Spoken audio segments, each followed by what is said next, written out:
bolamız. Bugün aşk sabahımızı başlayımız. Aşk sabahqa belsendi, atemelep жақсылап, қатысайық жарайма. Ең бірінші жаныңдағы дос. Жаныңдағы досыңа қарап жүрмейка. Келесі Гүлжайна қандайды? Гүлжайна, шағой. Болды енді жүрмей демек үлгердіңіз ғой. Төрт. Досыңа тілек. Сыныптастарға досыңа бір-екі ауыз тілек арнайсызға. Аман бол, жақсы. Келесі, Дидар қандайды? Дидар.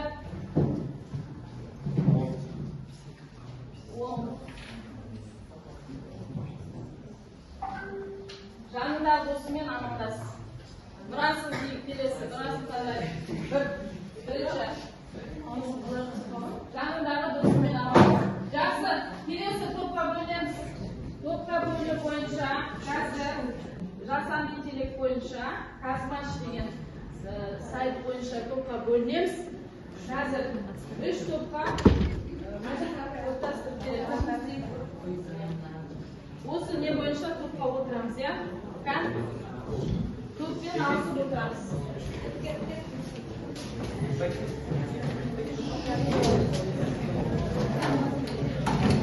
Жақсы.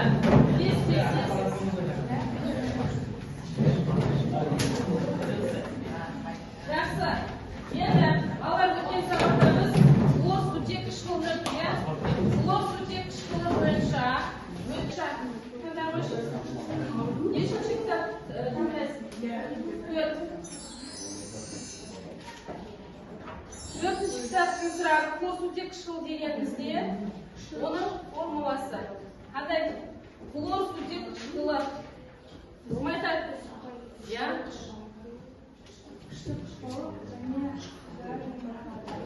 Жақсы.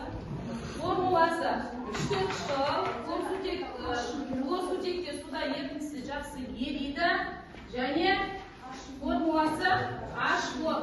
Жақсы. Келесі. Жұлсай қандай? Жұлсай.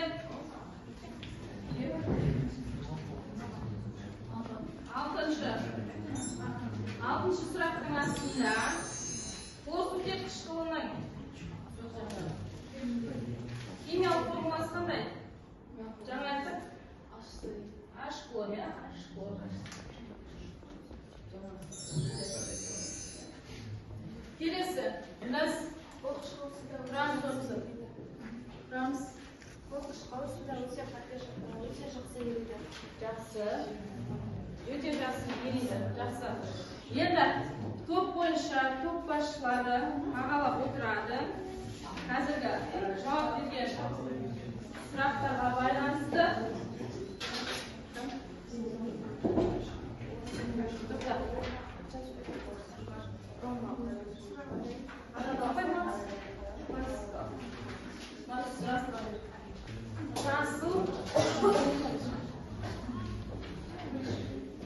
Расул кім таңдайды? Және де балалар сабақ бойында ұлттық құндылыққа байланысты мен ою-өрнек әдісін алдым. Ою-өрнек әдісі арқылы бағалау. Сіздерді артына алаңызда тұрған маркерде аламыз да, аттарымызды жазамыз. Сөйтіп, қай сұраққа жауап бердік, мына жерде өз-өзімізді бағалап отырамыз. Және өзімізді да бағалайды.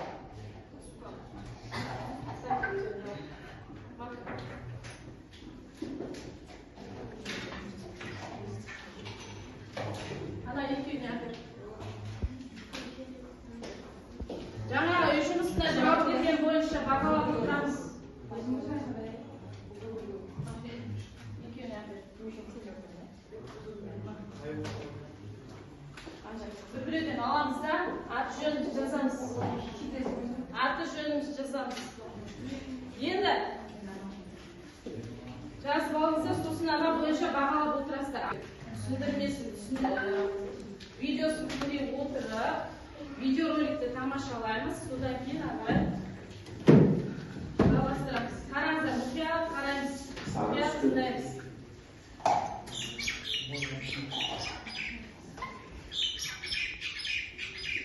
Топ элементтері, күкіртісі, химиялық белгісі, реттік нөмірі 16. Бейметалл элемент, табиғатта бос күйінде және сульфаттар түрінде кездеседі. Физикалық қасиеттері, сары түсті суда нашар еритін, су жұқтырмайтын, жылу мен электр тогын өткізбейтін, мор келетін қатты зат. Бос күйінде күкіртті тау жыныстарынан балқыту арқылы алады. Химиялық қасиеттері, оттекпен жанып күкірт, оксидін, сырым түседі. Металдармен әрекеттесіп сульфиттер түседі. Түрлері ромбалы күкірт, моноклинді күкірт. Ромбалық, моноклинді және қандай үшінші классикалық деп. Топтың артында тұр, я? Топтың артында тұр.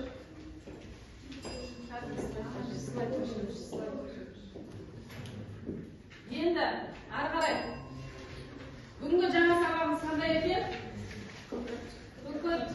Күкірт нешінші топта орналасқан? Менделеев кестесі бойынша біз 7-ші сыныпта білеміз, элементтердің орналасу бойынша периодтық жүйедегі орналасу бойынша. Күкірт қышқылының резеңке вулканизациясы. Енді қараймыз. 16-шы топ элементтері күкірт, 7-ші көрсетілім күкірттің аллотропиялық түр өзгерістері. Аллотропиялық түр өзгерістері қарасаңыздар 3-ке бөлінеді. Ол сіздердің алдарыңызда топқа бөлініп тұр. Яғни олар ромбалық, моноклинді және классикалық. Біз бұл тақырыпта жалпы 16-шы топ элементтерін сипаттаймыз. Олардың физикалық және химиялық қасиеттерін сипаттаймыз. Ең бірінші сипаттаған кезде орналасу орны бойынша біз күкіртті білеміз. 3-ші периодтың 6-шы топтың негізгі топшасының элементі. Протон саны 16, электрон саны 16, нейтрон саны 16, сонымен қатар ядро заряды да плюс 16-ға тең элемент. Енді бұл элементтің физикалық қасиеті суда нашар ериді, сары түсті. Мына жерде мен құрғақ күйінде алып келдім. Химиялық қасиеттері. Химиялық қасиеттері кезінде біз негізінен реакцияда жүретін қандай заттармен әрекеттеседі, сол бойынша өтетін еді. Бірінші, күкірт оттекпен әрекеттеседі, СО2 деген не түзеді екен? Оксид түзеді. Келесі, тұзбен әрекеттеседі, яғни натрий сульфидпенен тұз қышқылымен әрекеттеседі. Бұл жерде натрий хлориді деген кабельді ас тұзы түзіледі екен. Өндірісте сульфидтерді жандыру арқылы алуға болады. Яғни мырыш сульфидіне оттек қосу арқылы мырыш оксидін және күкірт оксидінің газын алуға болады. Күкірт оксидінің газына оттекті қосатын болсақ, күкірт қышқылының бізде оксиді түзіледі. Мына жерде екеуі де қышқылдық оксид күкірттің бізде қазір тотығу дәрежесінің валенттілігін айтамыз. Валенттілігі 2,4,6 деген валенттілік көрсетеді. Негізгенмен әрекеттескенде тұз және су түзілетін. Бізде оксидін алған кезде тұзбен натрий гидроксиді негізген әрекеттескенде тұз және су түзіледі екен. Яғни біз реакцияны жүргізген кезде оның қасиетіне мән береміз. Ол қандай заттармен нақты әрекеттеседі, соған мән беруіміз керек екен. Негізінен күкірт біздің заманымызға дейінгі 2000 жыл бұрын бізде белгілі болған, өте ерте заманнан белгілі болған элемент, себебі оны ерте заманда оқ дәрі ретінде қолданған екен. Және қазіргі кезде синтездік жолмен ең көп қолданатыны каучукты резина алу үшін қолданады. Бізде резинамен жасалынатын заттар өте көп қой. Мына жерде тұр. Резинамен жасалынатын заттардың барлығын осы каучукты вулканизациялау дейміз. Вулканизация деген көремізде. Сол жерде осы каучукты резина алу үшін күкіртті қолданады екен. Міне бүгінгі сабағымыздың, жаңа сабағымыздың түсіндірмесі осылай. Қазір топтық жұмыс орындаймыз. Осы тақырып бойынша сіздерге топтық жұмыс ұйымдастырамын. Топтық жұмысқа қараймыз. Бұл жерде 3 топқа 3 түрлі тапсырма беріледі. Бірінші топқа периодтық жүйедегі жаңа мен атап өткен осы 16-шы элементтер тобы дейміз, немесе қалқа гендер дейміз. Осы қалқа гендерге байланысты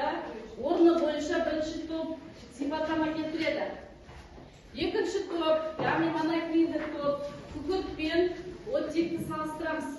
Екеуі де бір топта тұр, бірақ екеуінің айырмашылығы неде? Солны салыстырамыз. Яғни сіздер бен диаграммасына салсаңыздар болады. Ал қалғандары кластер әдісі бойынша жаңағы топтағы бойынша қорғаймыз. Үшінші топ күкірттің физикалық қасиетінен жаңа мен айтқан туу дәрежелері қалай өзгереді, қандай оксидтердің арасында болады, сол бойынша қорғаймыз. Топта топтық жұмыс болғаннан кейін барлығы жұмылап жұмыс жасау керек, иә?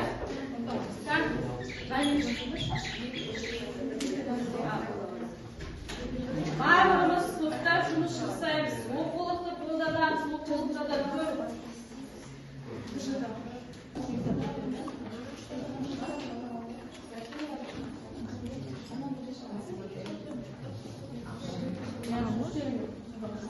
Физикалық қасиетпен бұл дәрежелерін анықтаймыз. Бұл дәрежелері қай жерлерде жүреді?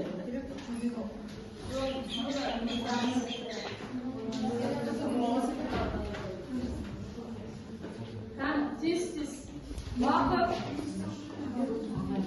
жеті минут жазамыз, жетпей қойған секунд. Қарайға отырмаймыз.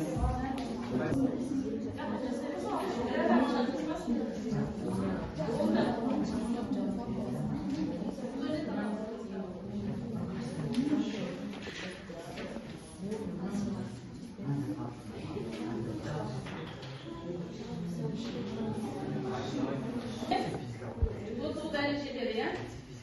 Бұндай иә? Физикалық қасиеттері ол санатүзді және суда нашар еритін, су жұқтырмайтын, жылумен ток өткізбейтін, мол келетін қатты зат болып келеді. Жақсы. Бабыш температурасы, ол қатты зат бабыш температурасы қанша екен? 109 градус. Дайымыз. Қосылыстанда дәрежелерін көрсетеді. Минус 2, 0, плюс 4, плюс 6 деген бұл дәрежелерін көрсетеді. Ол дәрежелеріне қандай қосылыстар сәйкес келеді екен? Қандай қосылыстар? H, S деген. Көзмөтегіш олар. Бос күйінде. Бос күйінде біз күкірттің жеке күйінде, жай зат түрінде кездесетін кезде бар элементтердің тотығу дәрежесі неге тең дедік? Нөлге тең. Күкірттің неше валент оксиді? 4 валент оксиді. Және 6 валент болса плюс 6 валент оксиді. Осы екі оксиді бар көзде. Бұл оксидтер қандай оксидке жатады? Есіңізде ма? Қандай оксидке жатады? 8-ші класста. Штылдық оксид. Жақсы, жарайсың. Жақсы. Сіздерді бүйректік жүйедегі орны бойынша жалпы халқогендерге сипаттама. Жүйедегі орны кубогынан штық негізгі топша. Селен. Осы элементтер 16-шы топ болып есептелген. Жалпы осы бүйректік жүйедегі орны бойынша 6-шы топ, жаңа бүйректік жүйемен 16-шы топ дейміз. Жалпылама не деп атайды екенбіз? Жалпы орны бойынша қалай атаймыз бұл элементтерді? Халқогендер. Біз өткен сабақта 7-ші топ элементтері біз өттік, негізгі топшадағы галогендерді өтсек, бұл 16-шы топты не деп атайды екенбіз? Халқогендер деп атаймыз. Жақсы, отырамыз. 3-ші топ, 2-ші топ кем бағалап отырамыз. Сіздерде оттек пен күкіртті салыстыру. Бір топтың бойында жатыр, бірақ бұл екі элементті салыстырамыз. Сіздер Вен диаграммасына салдыңыздар, Вен диаграммасына ортасында екеуінің бірінші ұқсастығы екі шетінде айырмашылығы, иә? Жақсы. Састар. Бүйректік жүйесі ол бізде екінші бүйректе және де 16-шы топта. Газ күйінде болады, ол түссіз, иіссіз, тыныс алу үшін қажет. Және де ол күшті тотықтырғыш болып келеді. Атомдық нөмірі бізде 8. Жақсы. көп периодтық жүйеде үшінші периодта алмалғыштықтан асқан табиғатта бос және бос түрінде кездеседі. Дәрі-дәрмек, резеңке және тыңайтқыш өндірісінде қолданылады. Ол цехке қарағанда белсенділігі төмен. Атомдық нөмірі 10. Екеуінің айырмашылығы неде екен? Екеуінің айырмашылығы ұқсастығы. Бірінші айырмашылығы айтайықшы, айырмашылығы. Оттектің агрегаттық күйі қандай екен? Жазып қойғызды. Газ күйінде кездеседі, ал күкіртші қатты күйінде кездеседі. Ал екеуінің ұқсастығы бізде екінші периодта және екеуі де бейметалдар. 16-шы топта орналасқан алкогендер және екінші валентті электрон. Екеуі де екі валенттік электрон көрсете алады екен. Жақсы. Енді келесі жұптық тапсырма орындаймыз. Жалпылама топтық жұмыс бойынша да сізге етісімізге түсті дейміз. Топтық жұмыс шындық жалған әдісі бойынша екеуара орындаймыз.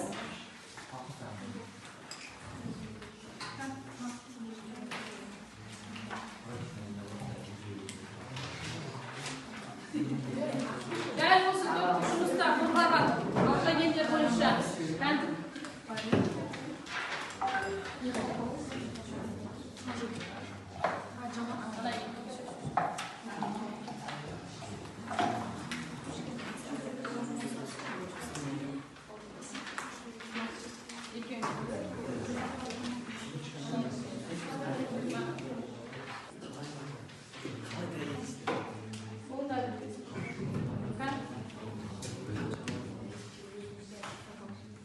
төбесіндегі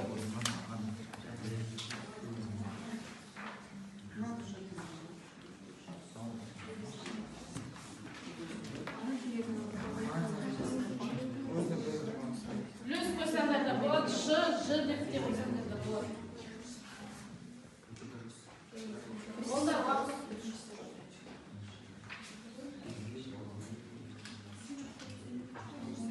сыртқы энергетикалық қабатындағы электрон санын кодына қараймыз. Соны ескереміз. Оны әр элементтерді топ бойынша өткен кезде айтқанбыз.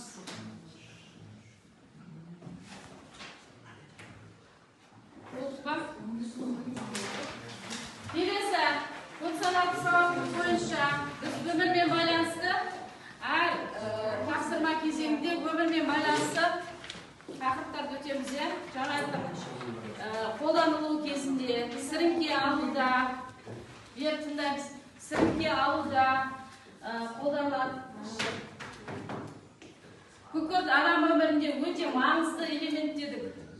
Жиі қолданатын элемент. Ауыл шаруашылығында зиянкестерге қарсы дәрі-дәрмек ретінде, медицинада тері ауруларын емдеуде, өнеркәсіпте резеңке бұйымдарын жасауда пайдаланады. Күкірттің мұндай кең қолданысы оның ерекше қасиетіне байланысты. Сондықтан біз бұны ерекшелігіне байланысты біз негізгі осы 16 элементтердің арасындағы негізгі элемент ретінде алып математикалық қарап шықсаңыздар болады. Енді күкірттің маңызды қасиеттерінің бірі бұда аллотропиялық түр өзгерістің болуы. Аллотропиялық түр өзгеріс деген бір элементтің бірнеше жайзат түрінде кездесуі. Енді осы аллотропиялық түр өзгерісіне байланысты химиялық элементтің әртүрлі жиынында бірнеше жайзат түрінде кездеседі. Аллотропиямен қандай байланысы бар? Осы туралы қалай ойлайсыздар? Сабақ барысында не қылып қой? Қандай байланыс бар? Жақсы, қан сәне айтады. Резеңкенің қолданысында қолданылады. Себебі оның вулканизация процесіне байланысты. Вулканизация процесінде оның ұзақ тізбектерін байланыстырады. Және де олар нәтижесінде олар жиірек және созылғыштығын артады. Аллотропияның түр өзгерістері қолданылады. Себебі оның классикалық күкірт қолданылады. Себебі ол балқыған күкіртті суға салған кезде оның созылғыштығы және беріктігі артады. Соған байланысты классикалық аллотропия өзгерісі қолданылады. Жақсы. Яғни бастапқылар тұрақты болады екен, одан кейін тұрақсыз болады екен. орындаймыз алдымызда. Ана жерде топ бойынша номерлер берілген, сендер атаулармен астына таңбасымен атауын жазамыз. 32-ші элемент Менделеев кестесіне қараймыз. Бүкіл түзіп отыр. Менделеев кестесіне қараймыз. 32-ші элемент қандай? Таңбасын жазамыз, астына атауын жазамыз. Жақсы, енді соңғы бізде осы сабақты қорытындылау мақсатында кері дизайн деген әдіс бар. Қалғанда біз беріп қараймыз. Кері дизайн әдісі бойынша бүгінгі сабақ бойындағы өткен тақырып бойынша кім қалай жауап береді, кім білет, көтереміз қолымызды, сол бойынша жауап береміз. Біріншісіне бастап ашамыз. Бірінші сұрақ. Күкірттің атомдық номерімен салыстырмалы атомдық массасы қанша екен? Екіншісін таңдаймыз. Екіншісін ромбалық және моноклинді екеуінің айырмашылығы неде? Үлкен бағашына бір-бірлерін аламыз, сабақтан алған әсерлерді жазыңыз. Біліп аламыз.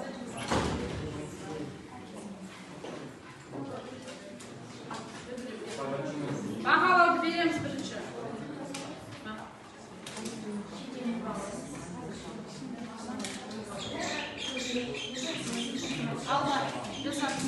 Сабақтан алған әсерлерімізді жазамыз. Және осы параграфтың аяғында қалар үйге сіз деген орындайсыз.